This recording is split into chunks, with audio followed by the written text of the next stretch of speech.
give us your first and last name and spell it, and I'll just hold this down for you. Yeah. My name is Knight, N-I-G-S-T. Last name is Muhingabo, M-U-H-I-N-G-A-B-O. Okay, so could you just give some of your demands from today? Absolutely. So the community today demanded that the senior advisor, Joan Jackson, should never said that, should be resignated. They called out her resignation due to the anonymous letter, previous civil rights lawsuit that was filed against her as well. And then also they called on an independent investigation into the matters of which was in the anonymous letter, but then not only which was in the anonymous letter, but also the investigation into the graduation inflation that was talked about back in, I believe it was early July. So they called on that as well. So those is what the community sort of called on today.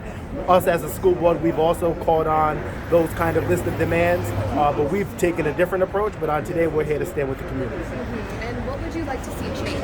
Absolutely. I stand firm with the community on their demands. So everything that the community demands, I demand. I really hope that the governor will look into the matter, but not only Governor McKee, but Angelica Infante Green as well. But I'm calling on Governor McKee to sort of look into the matter because we're not getting anywhere with the commissioner. We're not getting anywhere.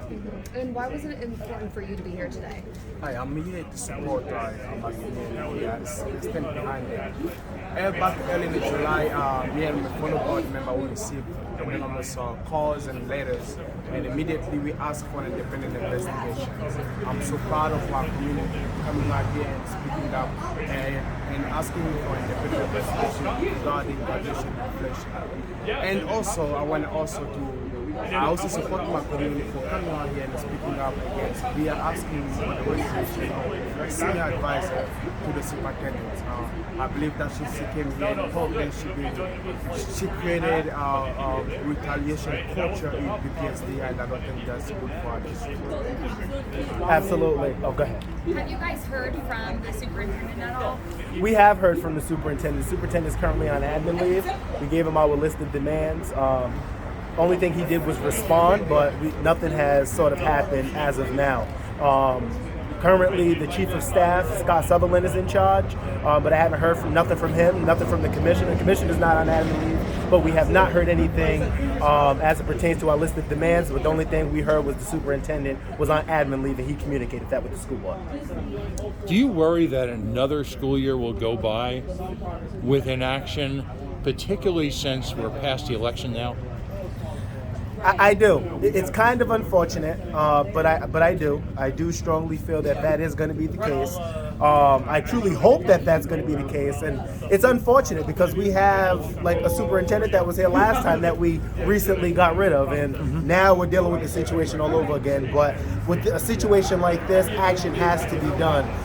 And this is something that the school board has experienced as well. The school board has experienced retaliation from this individual, sort of stonewalled and gridlocked by this individual. So, absolutely. We just went through an election season where education was on the tip of everyone's tongue. We had the education candidate, the education governor, the education Republican. We had the education everybody. Yet the school system continues to suffer. How does this side of town, and I hate to frame it in that perspective, but let's be real here, how does this side of town be energized politically in order to challenge all these disappearing acts that are taking place in front of our eyes right now? Great question. I think it starts with the community here on today.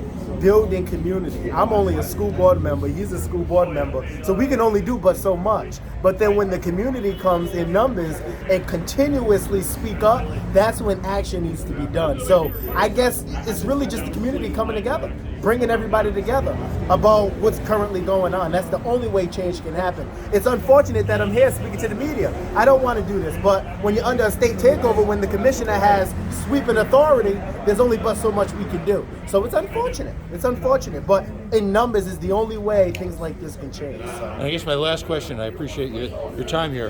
There is another community in this state that suffers under the yoke now for years under the state of Rhode Island. I believe that's Central Falls. What have you been in contact with their school board as to their experience and what it's going to take for them to become independent again? That's a great question, and I'm happy that you brought that to my attention. I think that it's very important that I sort of reach out and get in touch with them. I know that I have been in constant conversations with educators there, but I have not currently sort of been in direct contact with like their school board or anything like that. But I know exactly what you're talking about, and that district also is under state takeover. There's other districts as well, which is kind of unfortunate. So. And I was gonna say, like, this is a situation with graduation inflation that I brought up back in July. And when I brought this situation up, I was labeled as crazy. My comments was inflammatory. My property, car was vandalized because they didn't want me to speak up. So when I spoke up about it, and now that there's action to it and there's community involved, it makes me feel a bit more comfortable with speaking up about it. But in the beginning, like, the community, like, I'm trying to tell you, like, it was sort of in a way where I don't know who it was, but my car was getting vandalized speaking about these matters. But now that the community's involved, I think that action really needs to take place. But I call on the governor. The governor needs to take action on this because I haven't heard anything. I've reached out to him, heard no response. And I know he knows. He needs to take action on this matter, take action on what's going on in the state takeover. He's the governor-elect, but he's also the governor, so he really needs to do something about what's going on because I'm concerned. I think what's going on here is because like a lot of our leaders, especially now school leaderships, governor. Wait. The sounds of a city. Yes.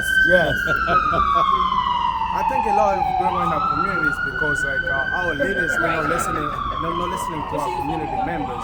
I think so. Like thanks to like today's like community came and spoke up, and I think I agree with Tyra as well. We need the governor to act, and also for the commissioner to ask for the resignation for the senior advisor. And lastly, Night Jean was just appointed to the school board. I've been on the school board about a year and a half now.